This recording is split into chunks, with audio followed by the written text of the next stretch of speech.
Doing a review of the Manucurist Green Revolution nail system. Did my nails today in the same time it took to watch at General Hospital, which is 30 minutes in case you didn't know.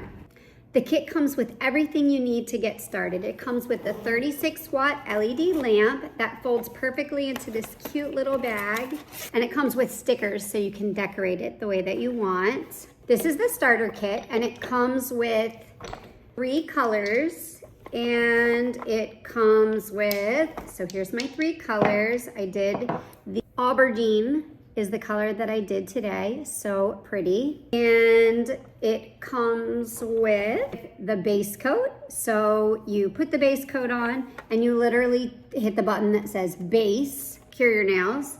And then you do your color. After your color, you hit the color button. And it comes with the top coat, and then you just hit top coat. And they're already pre-programmed for how long each phase should be. It also comes with a system for removal, and it's amazing. You literally put it on your nails. I use a little cotton ball, and it comes with these clips. Do one hand at a time. The remover on a cotton ball, and then you put this on top of your nail, leave it on for a couple minutes, and then it just peels right off for a beautiful manicure at home that is vegan friendly, fast, easy. I highly recommend the Manucurist Green Flash. It's an absolute winner.